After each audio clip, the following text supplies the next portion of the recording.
crane shifts overhead, moving a massive metal container through the air.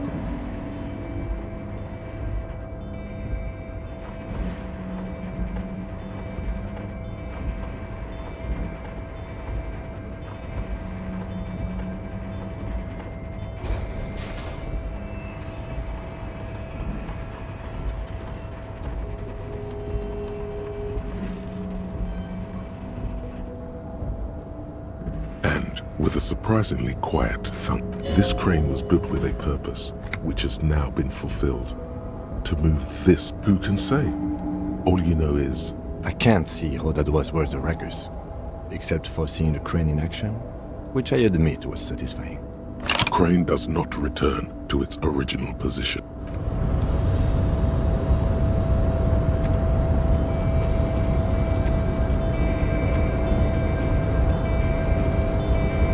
Before you stands a cargo container, just one of many in the yard.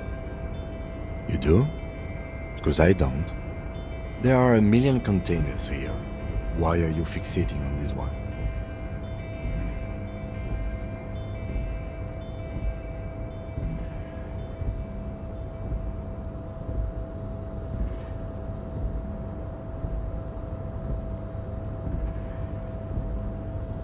You just picked one out because you wanted to interact with a cargo We are not here to interact with containers. We are here to talk to the Union, right? No reply. You attempt to turn the handle. To your left, the lieutenant considers your actions with some puzzlement.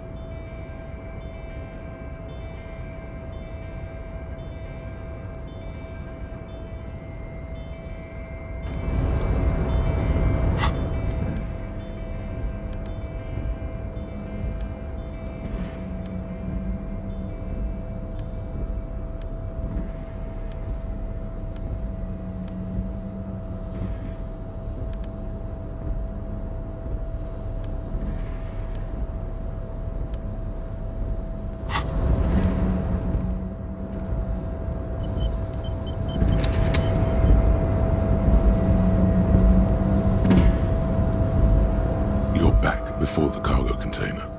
Its drawer has not lessened since you were last here.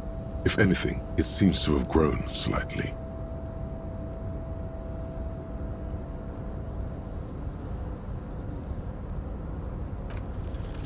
Why are you even trying to open a door with rhetoric? Because what wasn't an option? Now is not the time to get philosophical.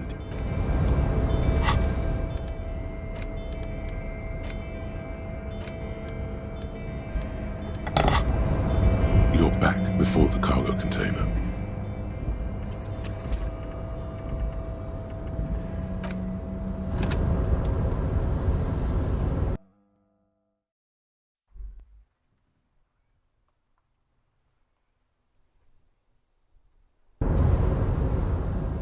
You're back before the cargo container.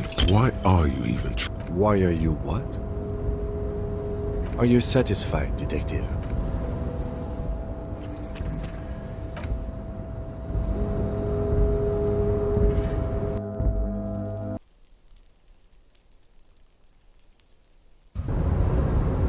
You're back before the cargo container. Why are you even trying?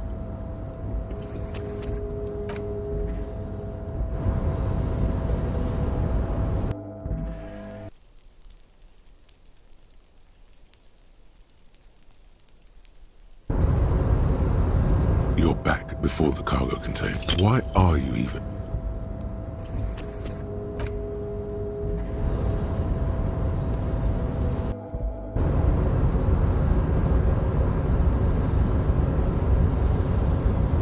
You're back before the cargo container. Why are you even?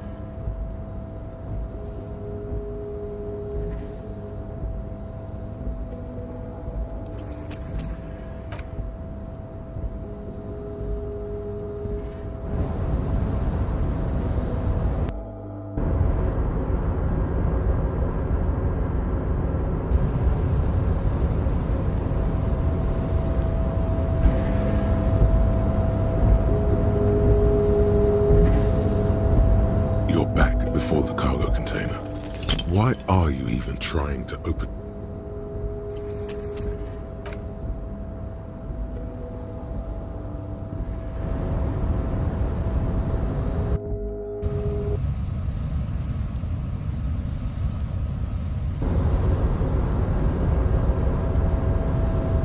You're back before the cargo container. Why are you even?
Container, I'll turn you nice and red. Container. The lyrics to this container song are being made. The accent is so thick, it's impossible not to notice he's Ubi, from the vanishing peninsula of Ubisunt on Muindi. Container, used to be Wild Pines. Container, now belongs to Everard.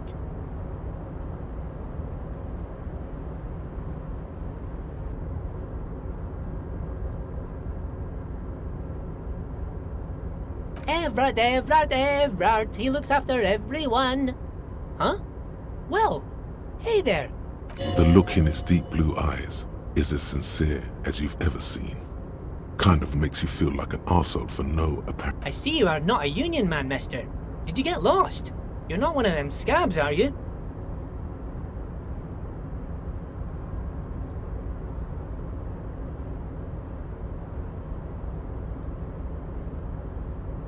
I mean, I don't personally mind. Folks is just folks, you know, and folks gotta eat. Just some of the other guys don't look too kindly on the scabbing kind, if you know what I mean, mister.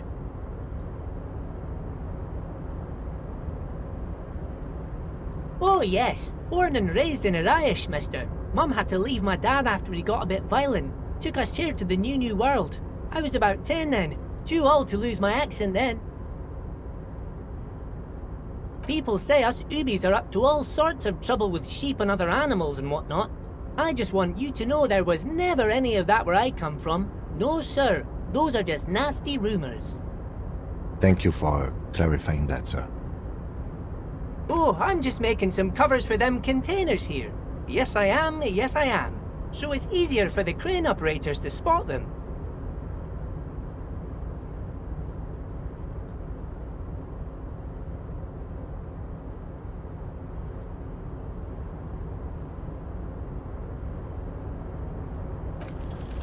The containers in the yard are green in Wild Pine's livery, and the mountains, it's like some red infection was spreading outwards from the container yard's core.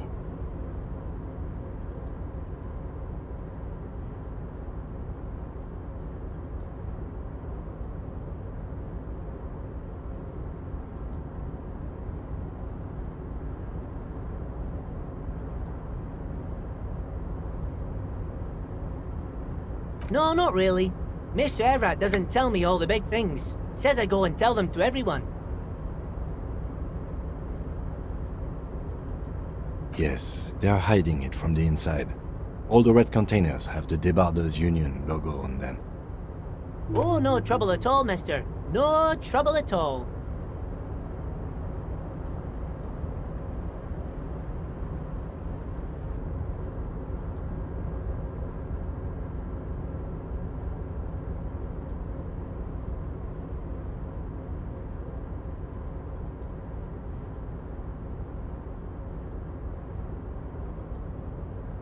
Oh, most of the guys are down at the gates, keeping the scabs from coming in. We're on a strike. The whole union is. You don't have to work when you're on strike. Ha! We haven't worked for 2... So no one is working? Not everyone is down there, of course. Mr. Everard is in his office, where he always is. But Titus and his boys got into some drunken trouble and Everard sent them on a nice vacation. For a week or so.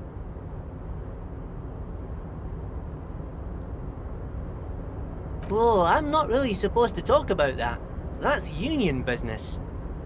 Him and his boy stirred up something in town. Probably drank too much and got into a fight or something. I heard Mr. Everett telling them to take some time off. Don't go all bad cop on this simple, friendly fellow.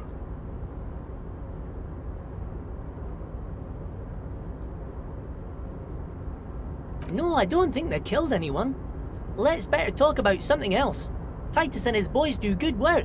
I don't want to get them in trouble over a little drinking. Yes, yes. Everybody needs a job, and this is mine. I'm Leonard, by the way. Leonard Bellick.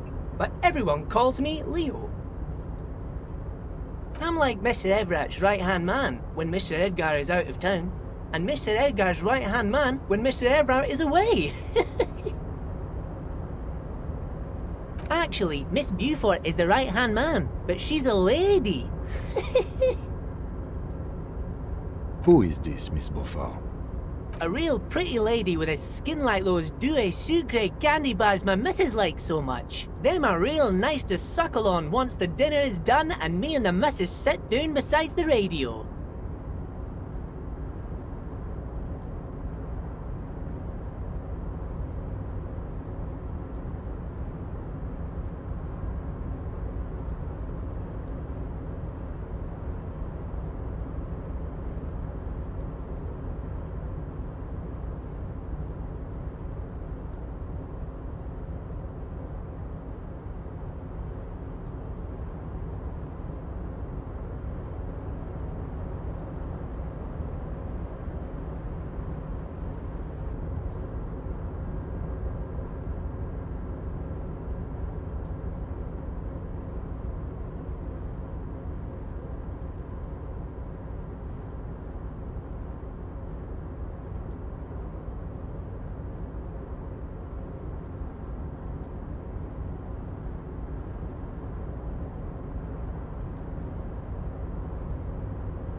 But I can't listen to the radio all the time. There's so much to do around here, and I'm always busy keeping things running here. Yes, I am. Yes, I am.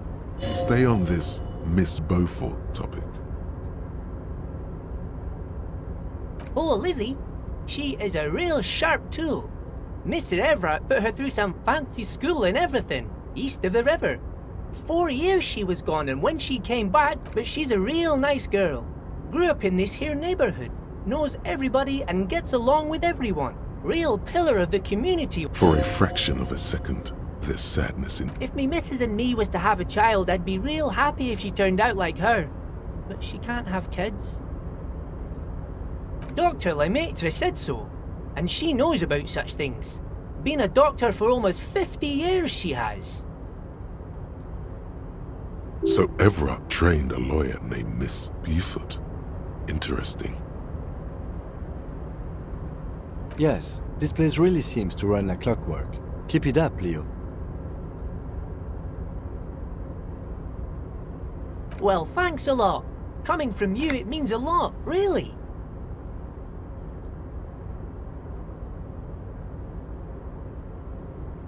Sometimes I feel some of the guys don't really get how much I bust my ass for them here. But you guys are alright. The white rectangle on your clothes might not mean an awful lot in Martinez, but the recognition from an authority figure made Leo's day.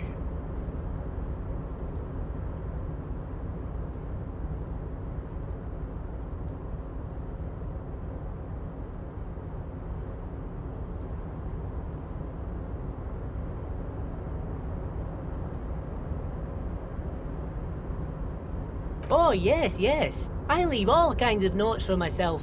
That old head of mine ain't so good at keeping things in no more. I almost forgot about the borscht. Oh, yes. I've been taking special whirling borscht to the men every day since the strike started. It's very, very good. Makes a man feel so warm and happy. I feel like I could take on Mr. Renadan's boar dogs every time the lunch is done.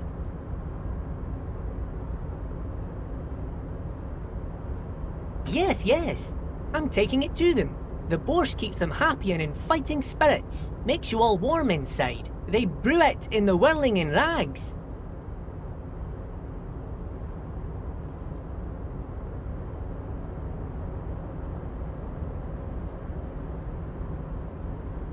Oh, the whirling's cook. He makes it. Them is always talking with Mr. Manana in that weird language and laughing together. He doesn't speak what we speak. He's from Grad. Oh, sure, mister. Sure. You do that. Yes, sir. He didn't actually understand what you meant, and now he's just nodding along.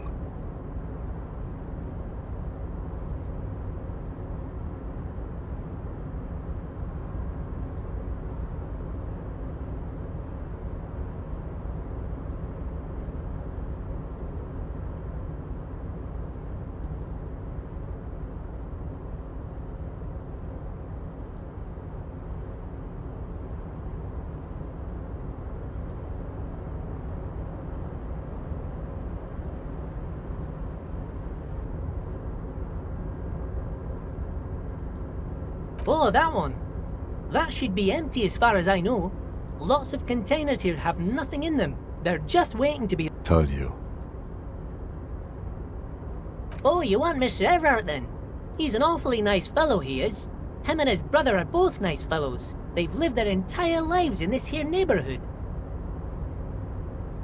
Guys like Mr. Everett and Mr. Edgar, his brother, are real good guys. Made Martinez what it is today. Mr. Everett and Mr. Edgar and I went to the same school, we did, when we were both... Patience. Deep down you have the mental power to keep listening. Not many would, but you do. Had an arithmetics teacher, Miss Bellows. Her real name was Miss Bellams. She was a real pretty lady, but when she got mad, all the boys liked her, if you know what I mean, mister. We used to sneak in her yard in the dark and peek through the window. One time we saw Miss Bellows with a fellow. Yes, we did, mister.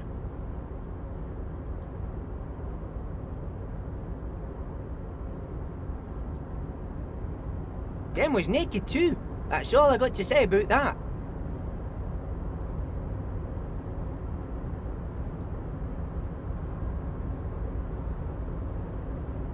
Thank you. Eh, almost forgot. Mr. Everard is in that container over there. I got distracted telling the story, but he's in there.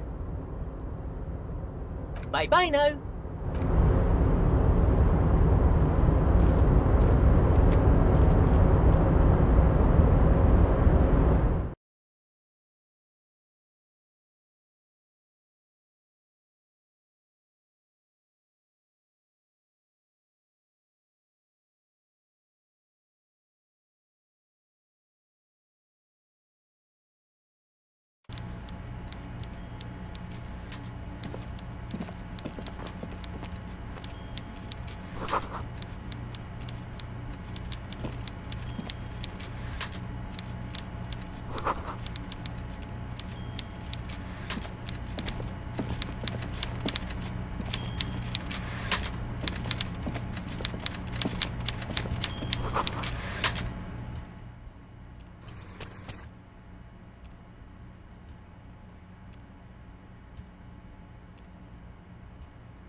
Before you is a walrus of a man seated behind a large desk. He looks up from his work, not the least bit surprised to see you. With great effort, he straightens himself up in his chair. A typical power play. Wait for him to speak first. Show him you've got a backbone. The one good eye of this man fills you up without even flickering. The other, his lazy eye, is constantly moving, like a gold, grotesquely magnified by his +6 glasses. Amblyopia, a childhood condition. For a moment, you don't know where to look. It is unbearably humid in the trailer. Beads of sweat slide down the man's forehead.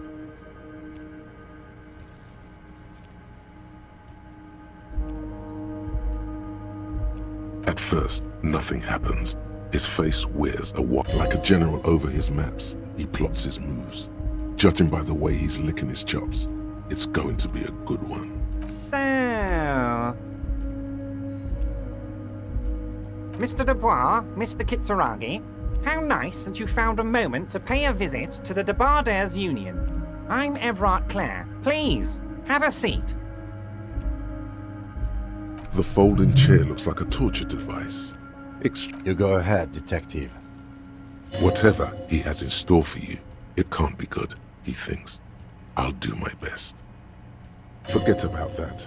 What's with this Dubois stuff?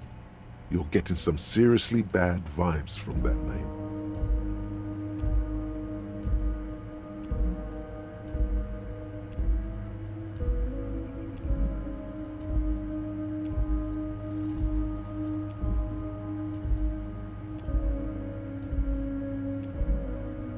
Please, Mr. Dubois, let us converse in a civilized manner. He's trying to throw you off your game with this Dubois nonsense. Don't give him the pleasure.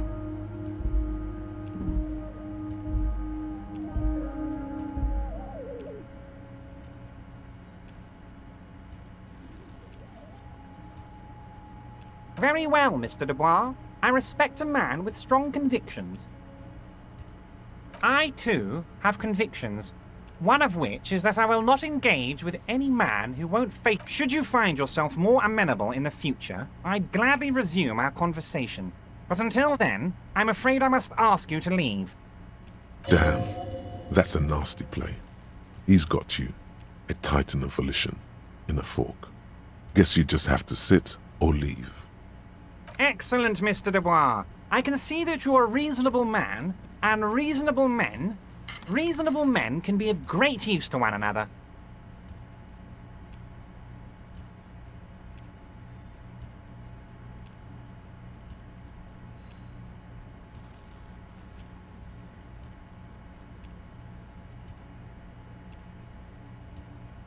So tell me, how can the head of the Debardairs Union help her? The chair you're sitting on has got to be the most uncomfortable chair in the world. It's violating your backside.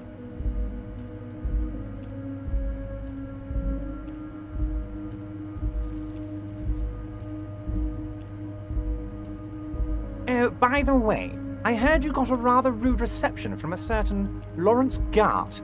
Some people have no manners, it pains me to say. This should take care of that nonsense.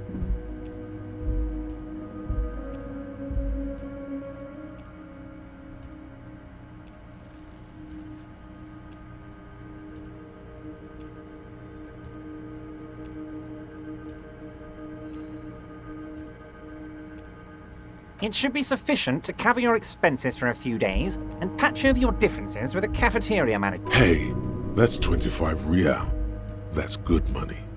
Think of all the stuff you could.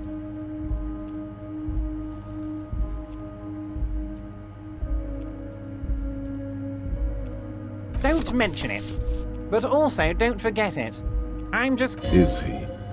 Now, I'd like to set your mind at ease about one other matter. Your lost gun. Let me assure you, Union people are on it and... His slug-like lips move, but all you hear is an echo. Lost gun, lost gun, lost gun.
The world is swallowed by a black hole of fear.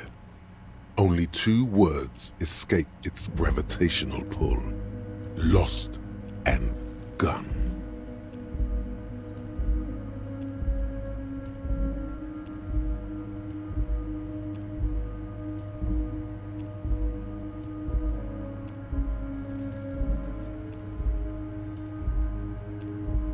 Are you all right, Harry? You seem anxious. Don't be. Everything's going to be all right. It's not like you left it loaded. You didn't lose a loaded gun. Local children aren't out there playing with it right now, pointing it into their own mouths. It's in a safe place. I just know it. I have a feeling everything's going to be all right.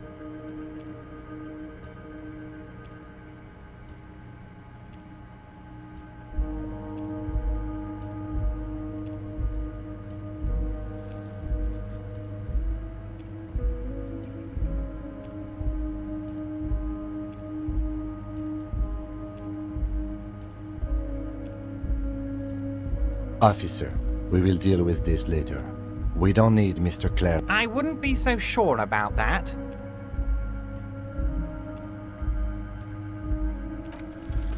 God, you're sweating. Your knee is jerking. You're about to cry, aren't you? You're about to cry because you lost your gun and those children are gonna shoot themselves with it. Mr. Dubois. What is this, Mr. Dubois? He keeps repeating. What? Mr. Dubois! Mr. Dubois! Harry!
While Everard is distracted by your odd behavior, the lieutenant's eyes are mapping every... Mr. Dubois, are you okay?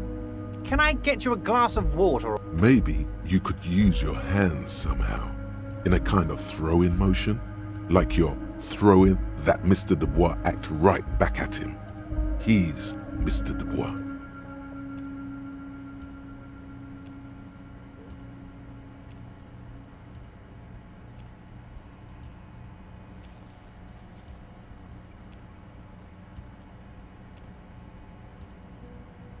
What an odd demonstration of... you got me, Harry. I don't even know what. As entertaining as it was, I'm afraid... Okay, enough. We are here to ask you some questions per... Quick, here's your window. Get your... It is about time to stop embarrassing yourself.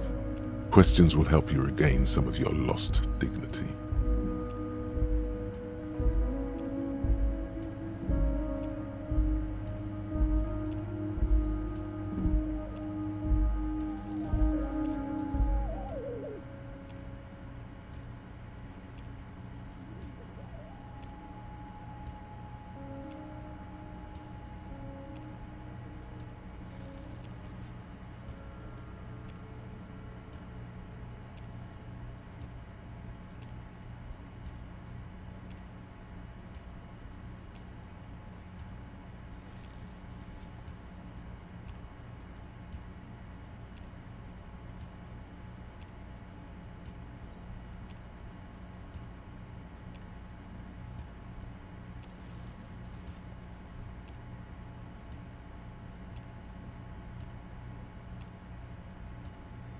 Oh, of course. That's your main thing here.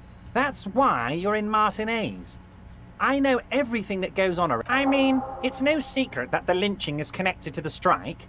So much to talk about. Honestly, it's been weighing on me so heavily. I understand you need to interview me, but there's a thing that's been keeping me up at night. I want to talk about the hanging. I mean, if we could just calmly talk, exchange information, we could... Yes, that sounds good. But I can't think straight with this thing weighing on me. You're police officers, aren't you? I have a crazy idea. You guys are basically door-opening machines, incredibly talented at opening doors.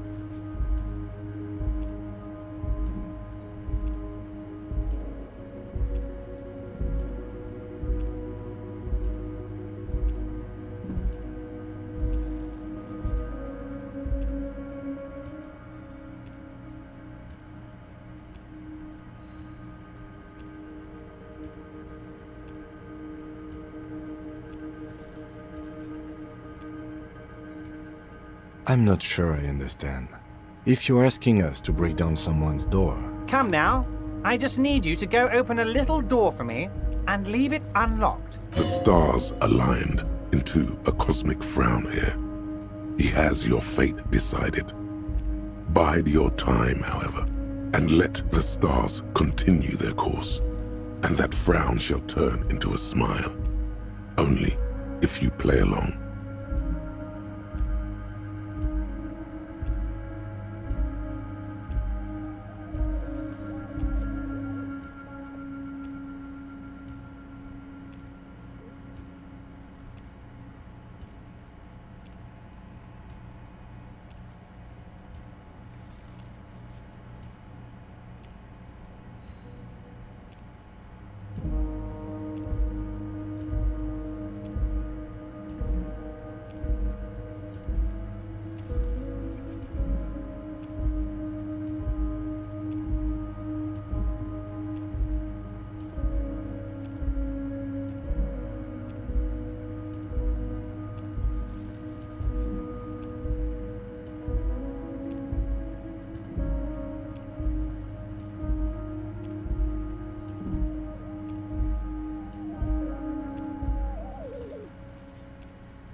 Oh, no one's. It's just a weasel.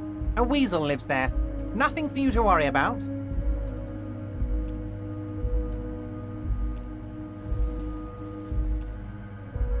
Fantastic, my friend. Just let me know when it's done and we can take our friendship to the next level. You can get the key from Manana. He's down by the gates. Manana's like a free agent in the Union. Special operations. Hardened socialist.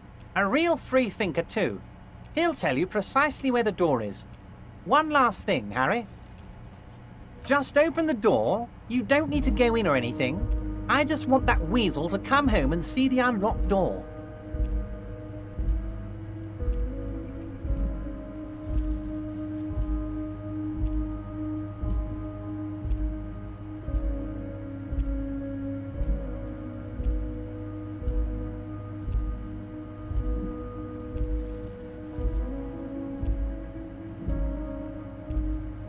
My dear Harry, there are literally millions of containers in this harbour. I couldn't possibly remember what's in all. Harry, you smooth-talking son of a bitch. Time is a precious resource, and I don't have a... Smooth talking. Maybe that's the way to go about opening the container. You should at least try convincing it. Oh, that's very nice. I haven't gotten around to her yet. I'm very, very busy, you see. I hope one thing I want to make very clear, Harry, is that this is not some kind of union versus corporation situation. Everyone is just, yes, we're all trying to do what's best for Martinez.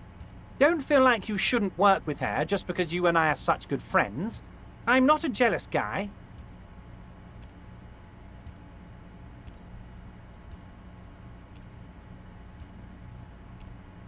Whoa, that's so nice of him.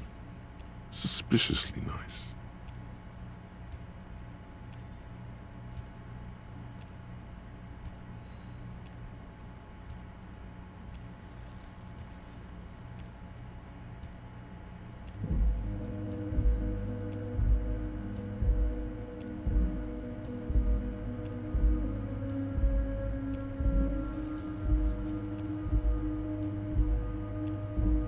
If she actually wants to see me, she will find a way. Any good negotiator would. And I just don't have anything to... He doesn't want to see her. It's as simple as that. Yes, yes. Low balling, of course. This isn't a casino, Harry. Real people, real livelihoods are at stake here. But everything's a His expression makes it clear. This is childish and irresponsible behavior. Vanished? Harry, the woman left her casserole in the oven and couldn't make it here in time. Oh, did I leave my casserole on? Better go home and check. The election can wait. When she got back, the whole thing was over. Wait, there was no mention of a casserole from Joyce. Harry, Harry, Harry. Do not fixate on this little matter. Maybe it was a rabbit stew, or a hairdryer, or an iron. The point is, her heart wasn't in it. That much is true. His heart truly is in it. If it's spilled blood you're looking for, then there certainly isn't any in his expression or demeanor now. What do you mean, Harry? Nothing. I let him go.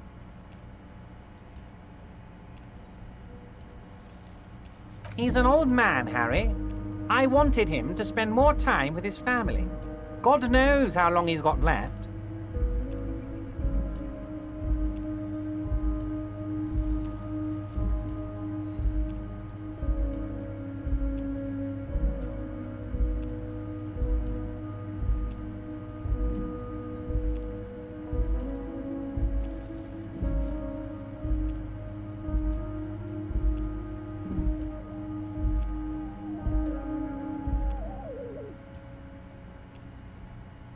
Harry!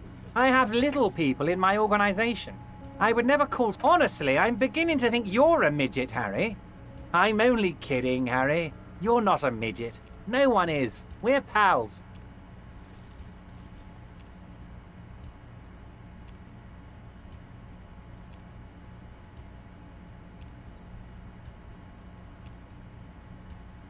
I'm just a nice guy, Harry. I wouldn't be where I am now if I wasn't nice. Politics is all about emotions, and I want you to have positive emotions when you think of me. Of course, Harry. Let me just assure you one more time. It's perfectly okay. I have no interest in what she is doing, but I myself have nothing to hide. Your business is your business, and I respect your... Tell her about all of it. My brother's picture, my singing swordfish clock. Tell her how overweight I am and how I'm helping you find your lost gun. Tell her about everything. Everard doesn't mind. It is rather interesting to tell people things about each other, isn't it? It was nice telling him about her right now.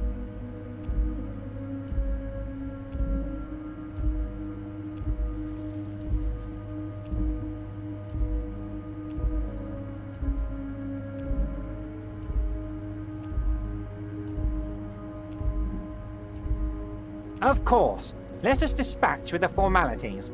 You call... My God, so it's true. I didn't want to believe it, but you are a fantastic science fiction amnesiac cop, aren't you? What are the odds of that? I think the odds of that are very low.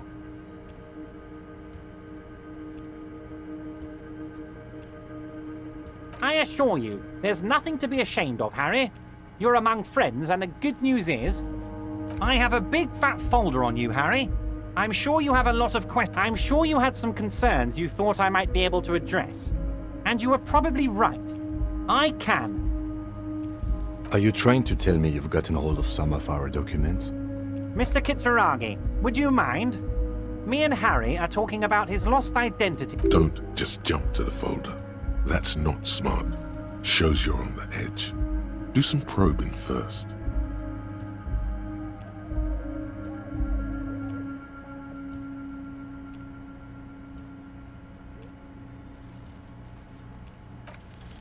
Everard's large hands are covering the folder, but the look on his face says, I know everything about you, Harry. Oh, Harry. Oh, wow. This is really something. I'm sure it's not that bad. At worst, he has an old RCM folder, and I very much doubt even that. So how about it, Harry? You need assistance, I presume?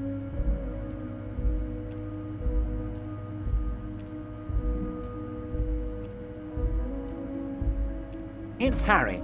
Harry Dubois. You feel like a Dubois, but you don't feel like a Harry. Strange.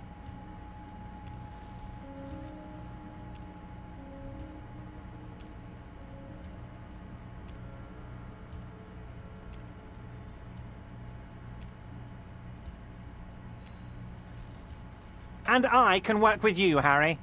Now, what else can I do for you? Family? Harry, you're not a family man. There's not one peep of family in here. Unless you think you're a family man. Do you strike yourself as a family man, Harry?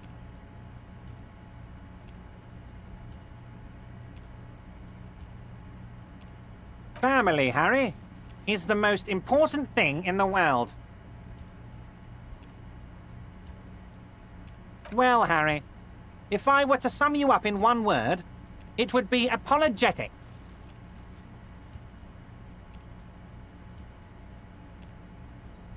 Yes, you seem to be, a lot of the time, but right now there's no reason to be.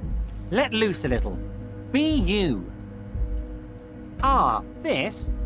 My friends in your organization gave it... I find that very suspicious. I'm afraid this is meant for union eyes only, Mr. Kitsuragi. I'm sure you understand. Of course, Harry, of course. Let's not linger on personal details and amnesia. You wanted something from me.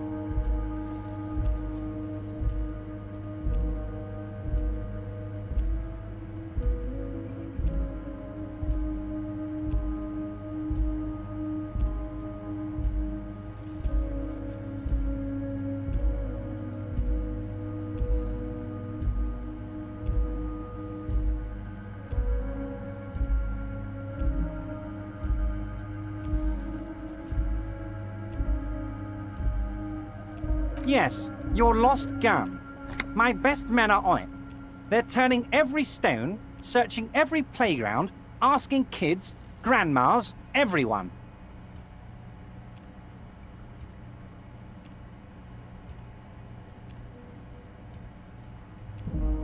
Your gun will be found, Harry.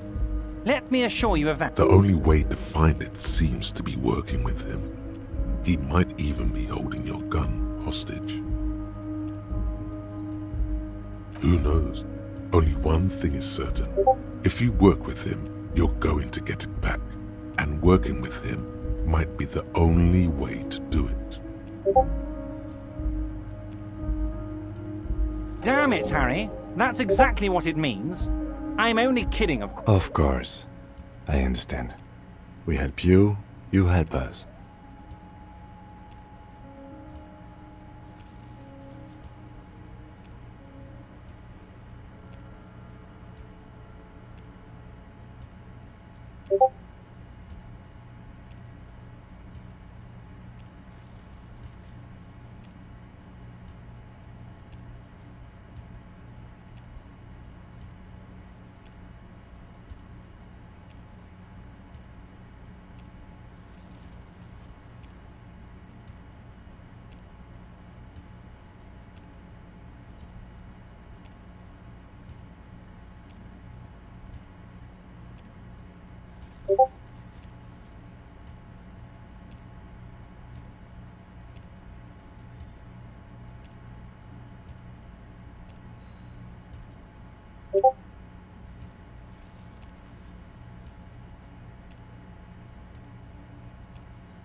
Wait.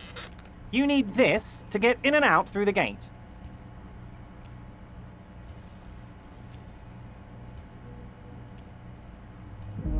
Here, you're one of us now.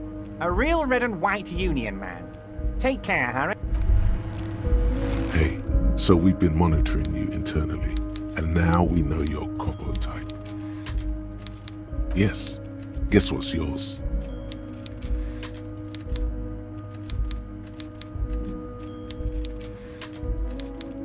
No, you're the sorry cop. The cop who's sorriest. Let's make it official then, shall we? Huge lack of enthusiasm going on in here.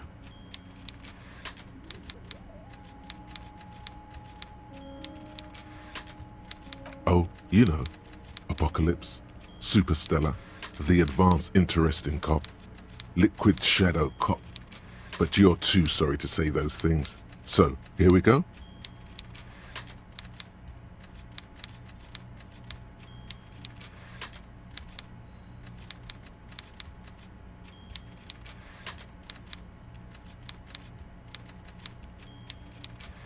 Yes, yes, impotent rage and lamentation.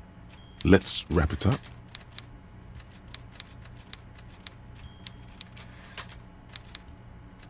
No, you don't. Come on. You'll be back to saying sorry in 2 minutes. Wow. Okay. Fuck off.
A kind of a worm, content with mere survival. They come, they want to do our job for shittier pay, screwing over both themselves and us. Everybody loses.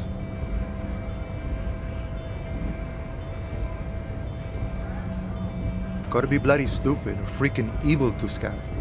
Or I guess scared maybe. But scared of what? Of who? Personally, I'd rather beg than scout. If the gentleman shouting on the street came begging, maybe they'd have gotten something.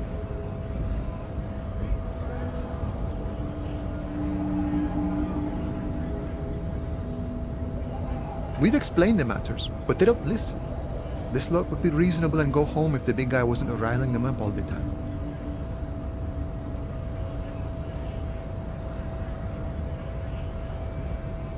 I was just messing with you. No one's ever seen a cop scab. Imagine, you cops going on a strike, but then another cop comes in and says, "Let us cop for less money."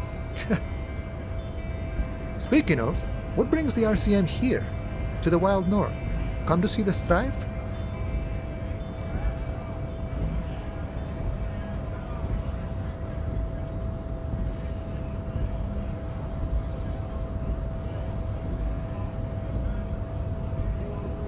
The mercenary, eh?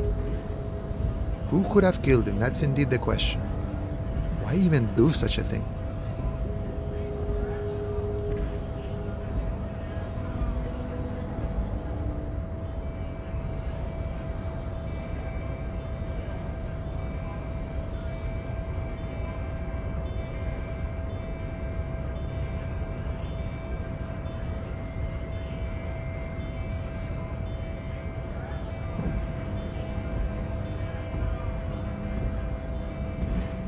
What a thought! Why would noble workers resort to such a thing? Unless they were pushed, of course. Your dead guy was an enemy combatant. He was an agent of the opposition, attempting to undermine our honorable efforts. I ain't the murdering type, but that's just me. Large organizations like our union have all sorts of men, with all sorts. Understood. This has been of limited use. Still, thank you. No problem. I wish the best to you in your search. Sure, I'm glad it's not my search.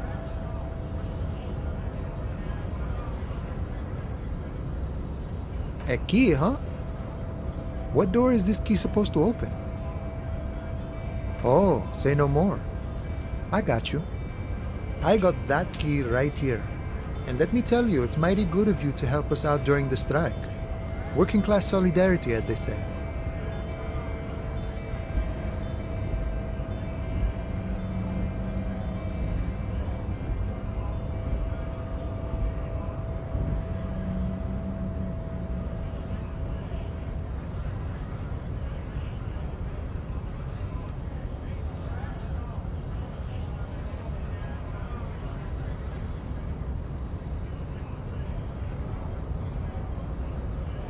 Polar weasel? Oh, I know what you mean. I'm pretty sure he's actually Occidental, though. So you're going to be committing fratricide, Mike. What you're looking for is a basement door behind the greenhouse. That's behind the whirling in rags. That's all I know. Our organization is what you call compartmentalized. Means we keep out of each other's business. Okay, but where did you get... The janitor gave it to me. Nice fella. We talked about life and things that really, truly matter. None of this mess we're in, this jiving and juggling. What's it for? To feed our children, I guess.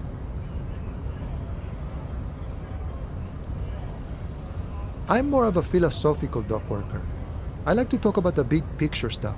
Who I am, who you are, what we are fighting for. Who he is and what they're fighting for? This is interesting. We're negotiating our share. Aye.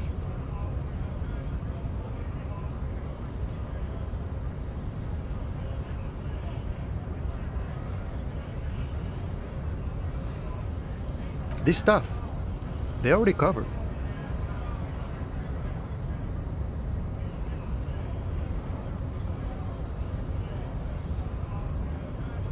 It's not enough. Not enough to get ahead. More about keeping us in our place. All of it. However, right now we want all the harbor workers to be on the company's board, so they could take part in the decision-making process.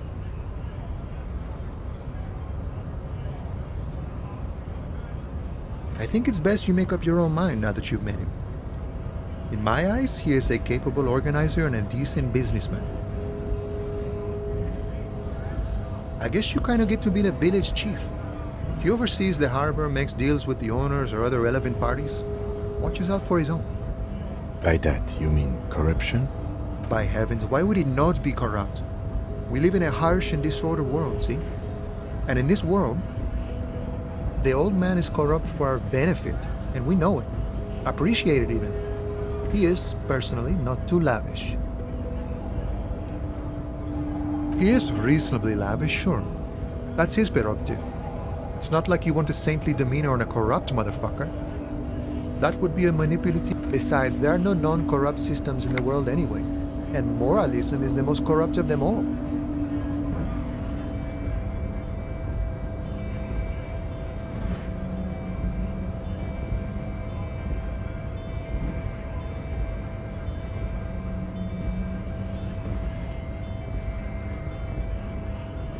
Not you would like to say. But then there's that weasel door. Sure thing. What is this? News of the world? Talk about personal stuff. Get to know him. Call me Mañana. I'm just a humble harbor worker for the past 6-7 years. Mañana sounds like a Mesk word, but he doesn't actually look much like a not a given name for certain. It's a taken name. The kind for artists, or criminals, or revolutionaries and the sort. An alias, a nom de guerre.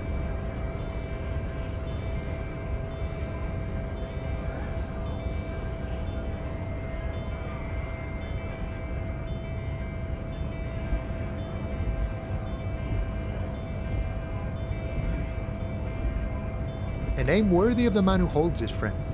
Names are important. Plenty to go around. Don't get greedy and try to swipe mine, though. You got your own.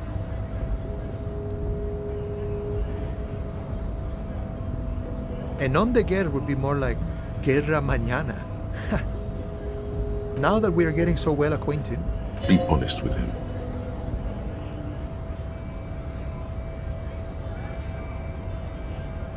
Harry. It's cool, but I'm sure you could come up with something even cooler.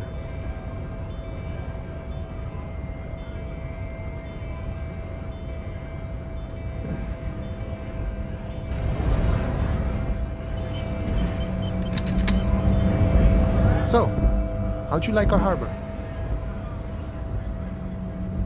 It's but a rest area on the path leading across open plains. Right, you talk to the boss, eye to eye, like men of the plain. If you have any more questions, I'm set to talk. Your mo-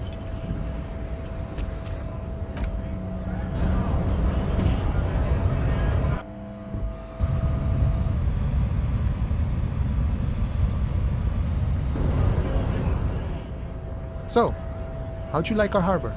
It's but a rest area on the path leading across open plains. Right, you talk to the boss, The encroaching doom is golden red. It is inside you, but also outside, on the horizon, by the water's edge. Your tequila sunset. You have been tequila sunset for a... Boyadero! You see his eyes turn teary with appreciation. He is extremely happy for you. You receive a good, strong handshake in return. A really cool guy. It feels like there's an entire history behind the word. But it doesn't really matter. You got it. You know what it means.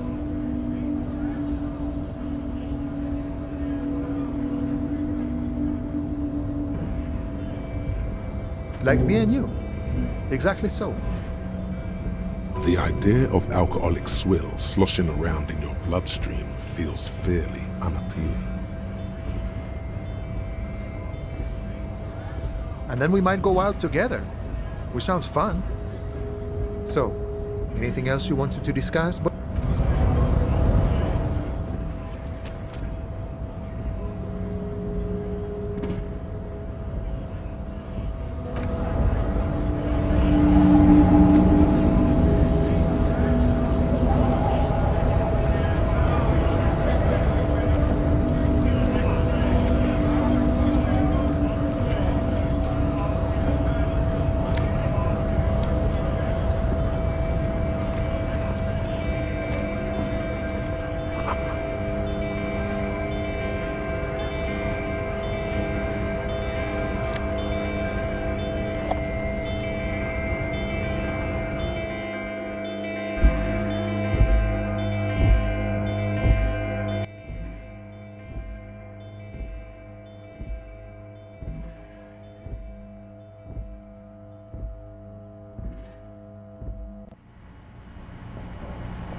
The tear machine stands in the corner.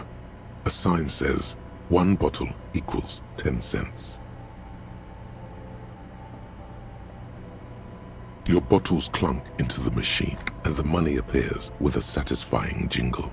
You're a richer man now.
Can I help you?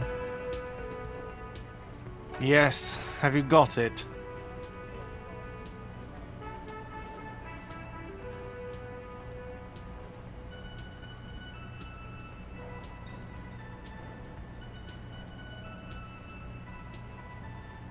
You must be joking, right? You come here, trash everything, and now you... This isn't a game show. I'm not going to accept it. You owe me coal... You can cash it in at the local frit near the harbor gates, though it might not be enough to cover it.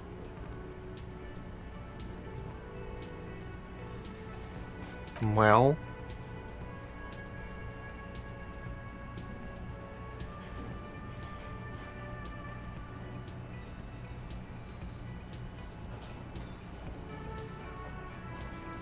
Great, perfect. I hope you enjoy your freezing cold room with the window you broke yourself. You've really worn down his patience. Even paying him. By the way, if you hadn't paid before 9 p.m., your door would have been locked electronically.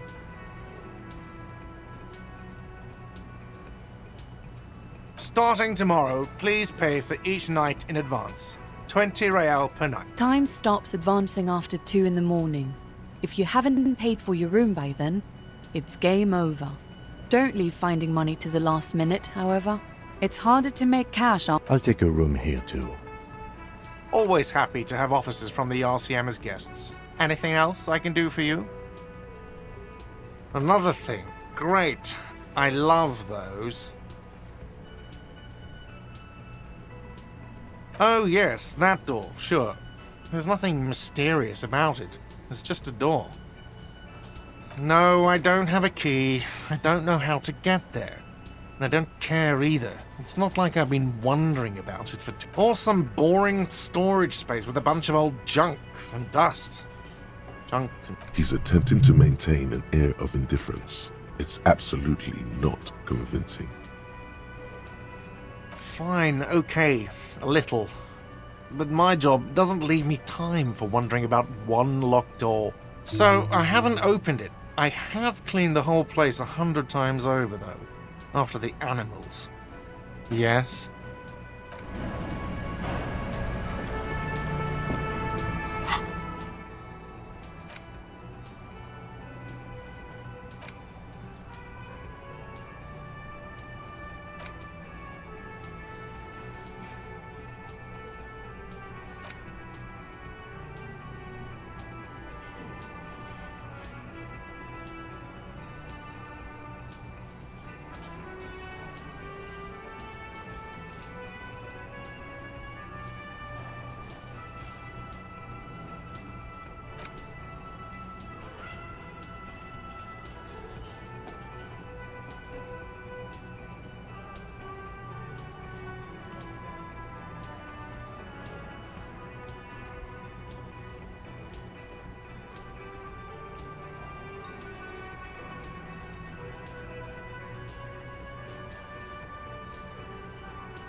The man ponders his cooking utensils and gives you a little nod, acknowledging you.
The man ponders his cooking utensils and gives you a little nod, acknowledging your presence. He looks up at you, then looks away quickly. Shrugging is an international sign for, no, I don't know what's behind that door. The mention of mañana gets his attention. He smiles and delivers. They're friends. The man says a couple of sentences in that strange language of his, and then seems to wait for Boss need more vodka?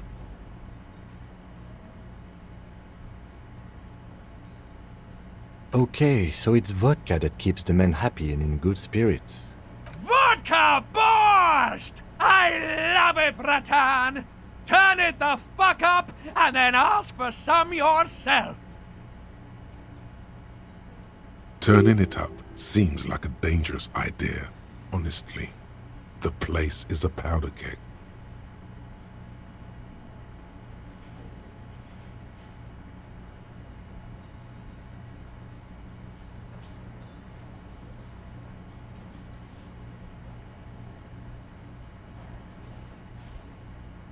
The cook gives you a long, inspecting look.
There's a pile of cheap sunglasses in a You like sunglasses, officer? I've got the latest styles right here. Abort. These are hideous. What's more, they don't even fit your face. You can feel them pinching your... Damn, officer! You look like a mega secret spy. Very secret. They're practically made for you. It's going to be very difficult for anyone to take you seriously. No, you are definitely not buying those.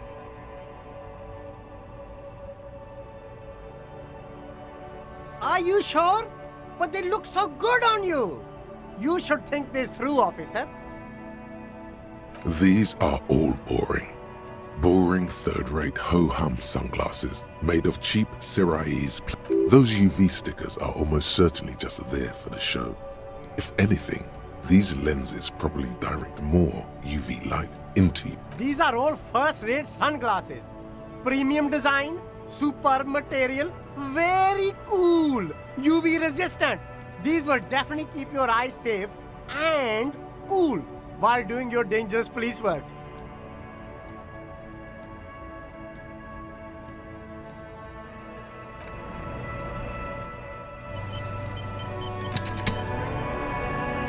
The shine on these sunglasses lasts a lifetime.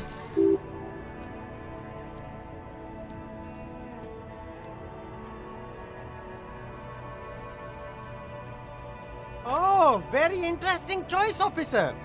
Very high culture. This is how a sea monster sees the world. You've become a... Yes, but they also make your soul quiver. Wow, officer. You look so cool. And they can be yours for a mere 3 real.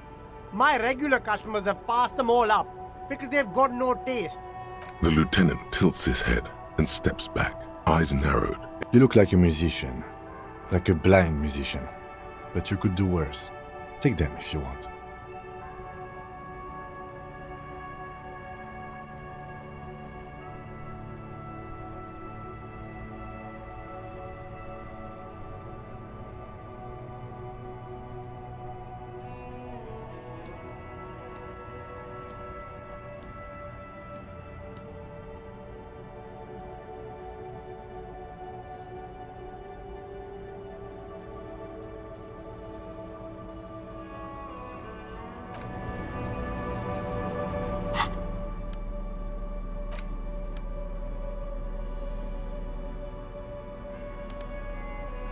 There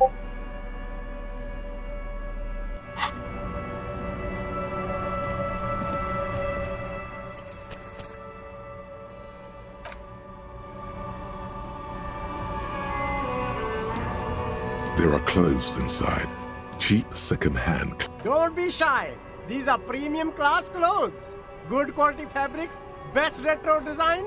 Save the economy with your style of it. You find your hands deep in tattered and faded garments made from weird polyester blends that make your body itch and sweat. Economical, but also trendy. Look first hand, buy second hand. Keep the economy moving. Something cold grazes your hand. Synthetic and sleek. A windbreaker.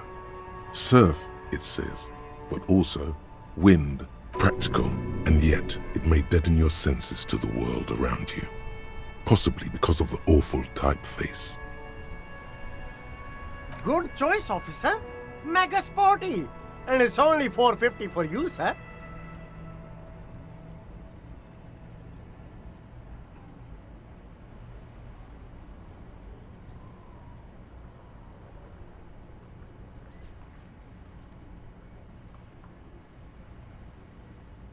Gotta prepare for springtime, right?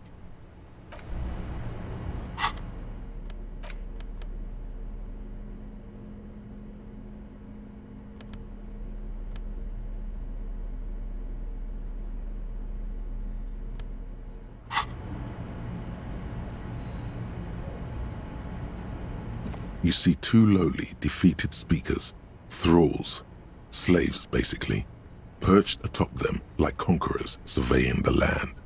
A pair of found, durable wear sneakers. I can see you've a taste for luxury, officer. Can't keep your eyes off those sneakers? A pair of found ultras. The design is impossibly sleek and simple. A futuristic silhouette. Those sneakers, mister. Those sneakers are the latest found sneakers. Super air, super fine, super cool. Only that's madness.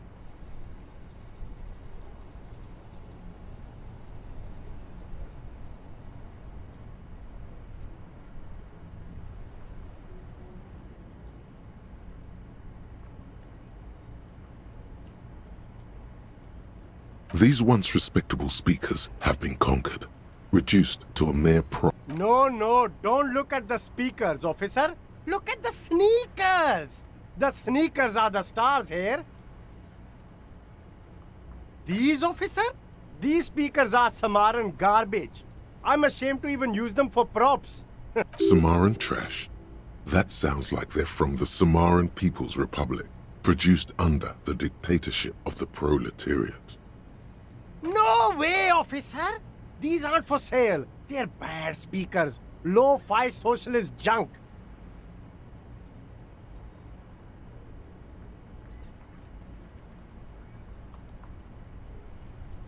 No, officer. You're a high-class policeman who accepts nothing less than the best. Lucky for you, I've got the best on sale.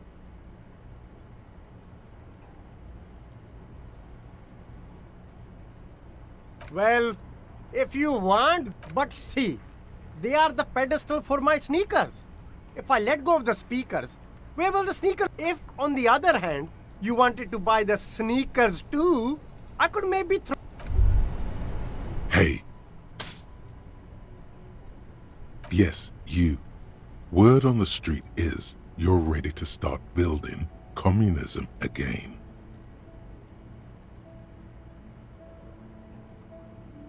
You keep saying things like, down with the bourgeoisie, eat the rich, sodomize the landowners, impale all people who have more than 25 real in their pocket, literally murder all human beings regardless of their political beliefs. That kind of stuff. Oh yes, the mask of ambivalence. Don't deny it. You're about to rip it off and reveal the monstrous seven-eyed lamb of global. Everyone can see that. So tell me, do you have any questions before we fire up the big communism builder?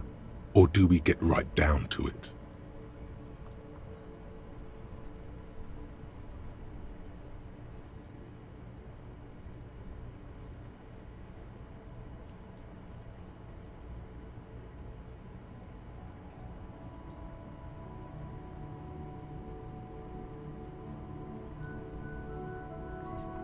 failure.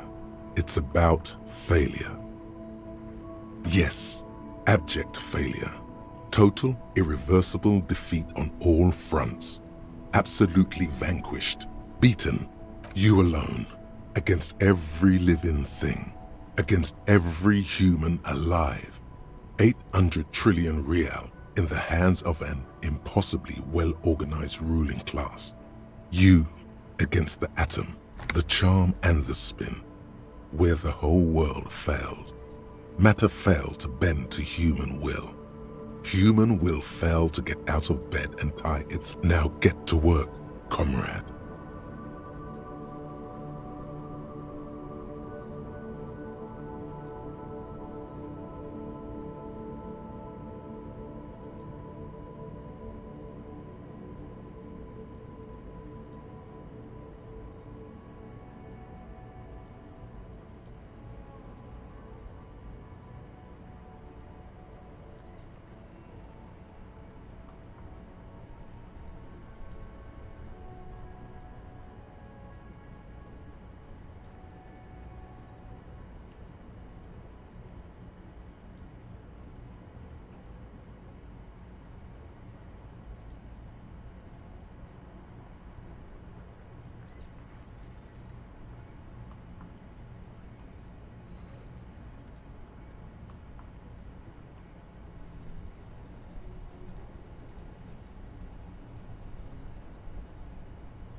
Oh yeah, get the firing squads and the animal wagons ready.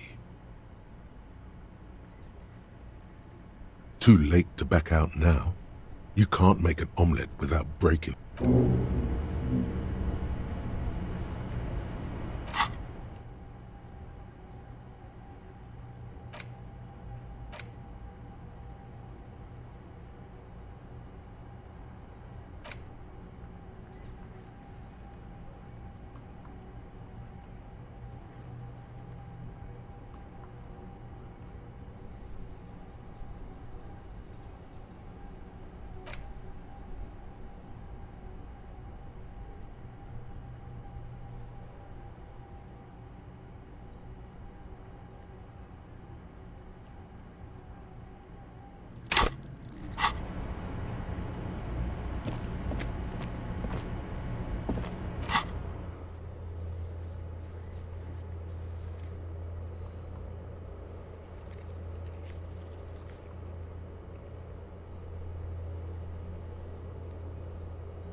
A couple of indicator lights are missing from this control panel. Loose wires dangle from the now vacant holes. This panel usually closes the waterlock, turning it into a bridge that lets you cross the canal. But there's a crashed Samaran button. You pull the lever all the way up until the metal clicks against nothing happens. A spring brings the lever back to its original position. You still need to close the waterlock to get across the canal. Wasn't there a sign over there saying functionality will be restored on Wednesday morning?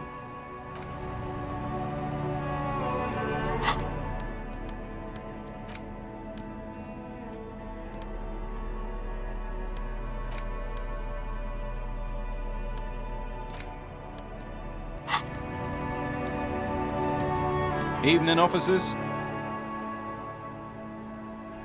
A burly man hangs out by the waterlock, carving up a generous serving of salami with an old hunter's knife. His eyes are fixed on a man stranded on the other side of the waterlock and on an enormous billboard that has fallen down. I wasn't here to witness it, but those look like tire tracks on that sign. Weird, huh? Then The words, Daredevil. too bad it also takes a year and a day to repair anything around here, especially a waterlock. The rest of the coast is closed off till then.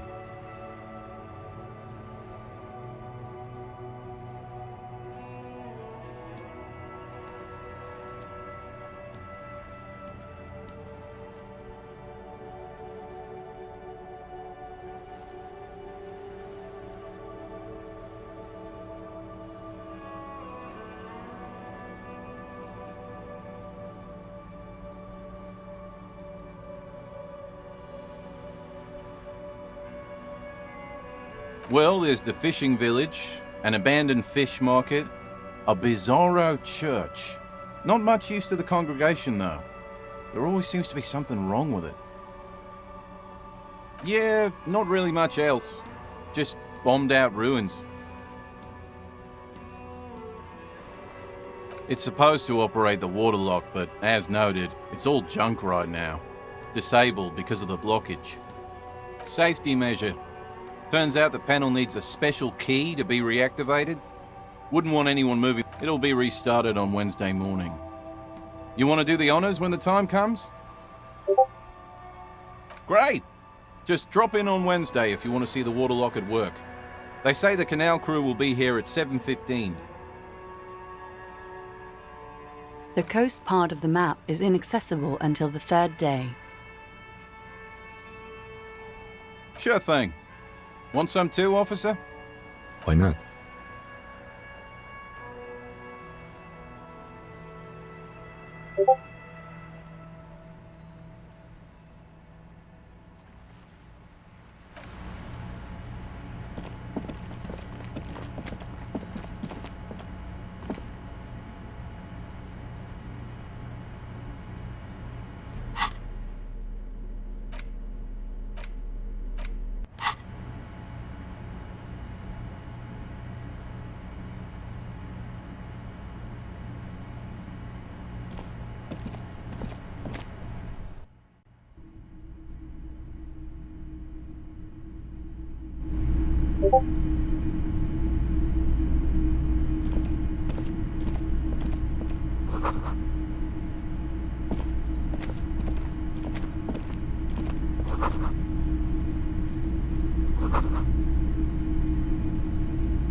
A typical Martinez streetlight sits among assorted floor and table lamps.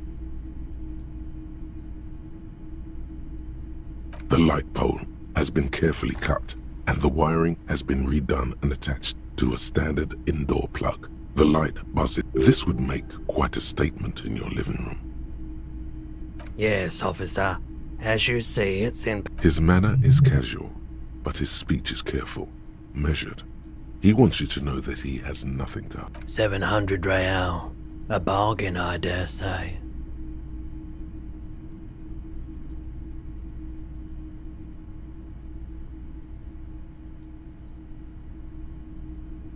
Hey, I don't know where it came from, but it's not every day you get to buy and sell something so extraordinary.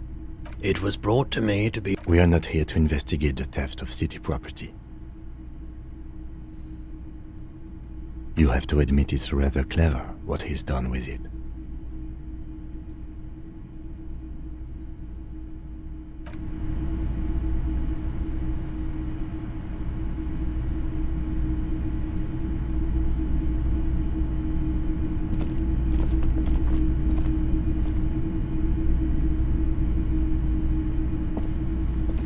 You see rows of toy soldiers guarding the rest of the trinkets displayed on the table.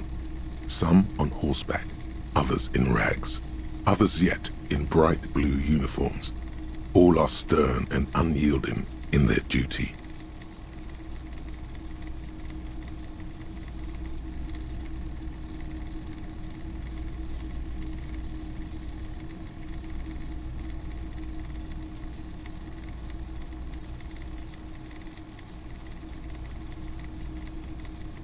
Try to find something pretty and cool here, then use it to win her back.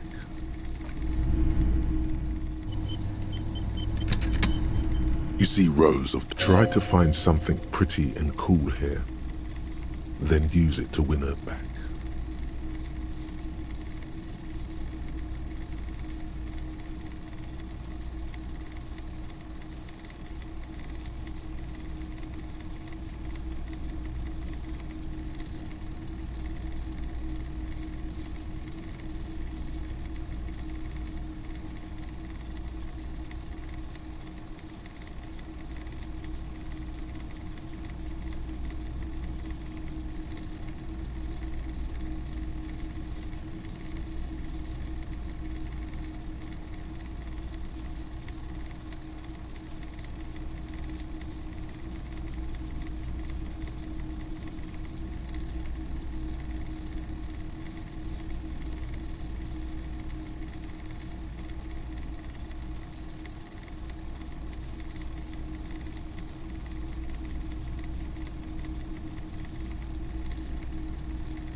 Why?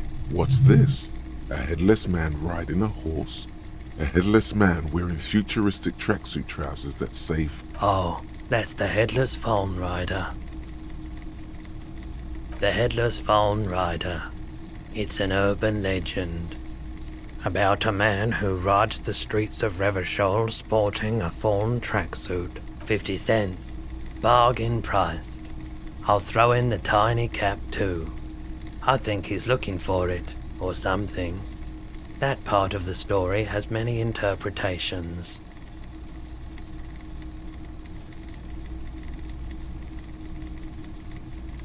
Did I mention that this figurine is supposed to be lucky? Always carry it with you. That was a very smooth salesman's grin that almost comes off as earnest. You should learn... Yes. Buy something nice. Big men on big horses, clad in lamella armor and carrying flintlocks, the kind that would mow down a line of enemy soldiers. Franco-Nigerian knights. I used to be very serious about these guys. A long, long time ago. They're not all blue. These figurines also wear gold coats and caps, complemented by orange trousers. They are variously posed, wielding swords and rifles with bayonets. This is what the loyalists looked like, yes, at first. Then they wised up and got camouflage.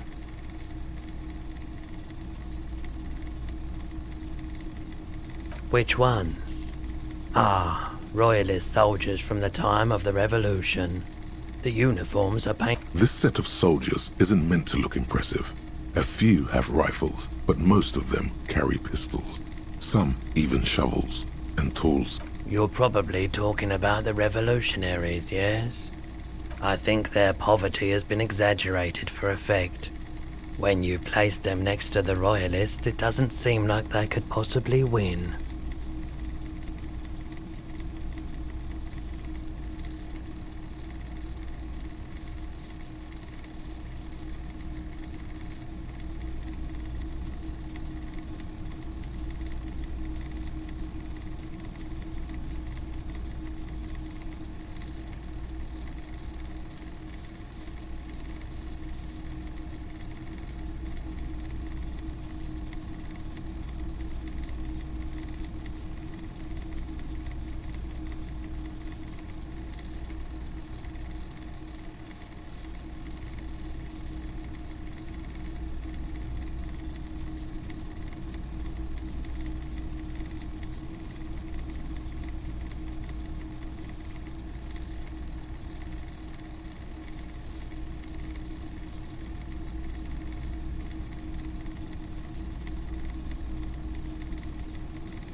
Maybe. He seems to have his own take on the conflict played out in perpetuity by these toys.